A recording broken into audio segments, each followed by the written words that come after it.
for an important news update on the Lorax and the Onceler trial. There are two different sides of the story to share with you. The Onceler is a businessman who traveled to the land with beautiful truffula trees, where the humming fish hummed and the swami swans sung. The Onceler had noticed the beautiful leaves on the truffula trees and felt the soft texture of them. Then with one quick swing of an axe, he chopped down one of the truffula trees and turned their leaves into needs. The man who speaks for the trees is the Lorax. The Lorax continued to warn the Onceler about cutting down the truffula trees for his own selfish needs. The Onceler continued to ignore the Lorax and created a booming company, and soon enough, a town was developed and business was booming. His relatives came in and worked for him as well. The Onceler was chopping down trees faster now, fast enough to keep up with the demands of his customers.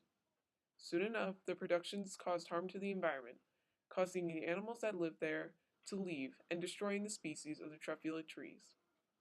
After all the resources were gone, the economy crashed. The Onceler had nowhere to go. The Lorax hoisted himself up into the air, with a sad look on his face, leaving no trace. The Lorax had left behind one thing, though, a small stone circle with a patch of grass in the center. Engraved on the stone was the word "unless." The story was shared to a young boy.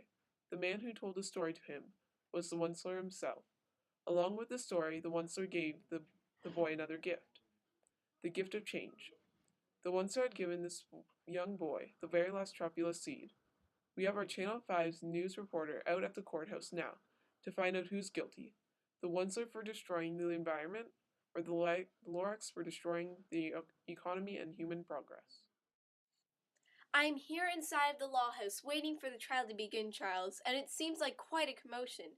News reporters have been fighting their way in to get an interview with the Lorax, the Onceler, and a few of the witnesses from the crime.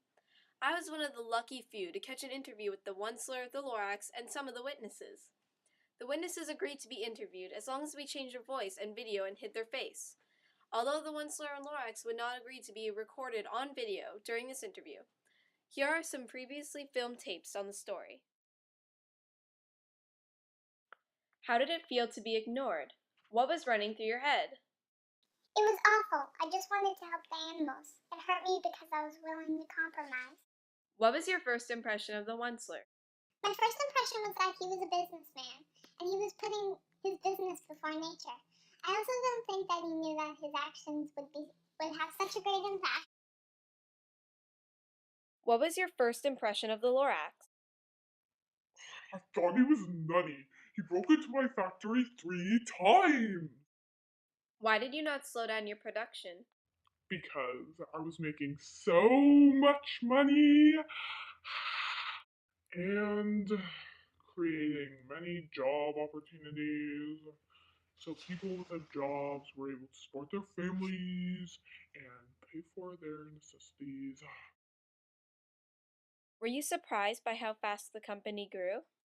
Yes, we were. We thought it would be a small family business, but as the technology advanced, we were able to cut down more trees and make more needs.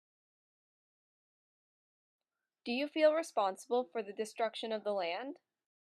No, because everyone needs a need. We were brainwashed by the media. How do you feel about the Onceler? We think he's a jerk, an inconsiderate, selfish. How did the company affect you?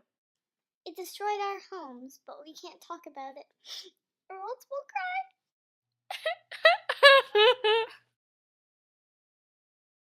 How did it feel to leave? Upsetting. It was the only place we had to call home. Just turn it off. That was some powerful stuff. The trial is about to begin. Stay tuned. This is Cassandra Collins with the Orangeville News.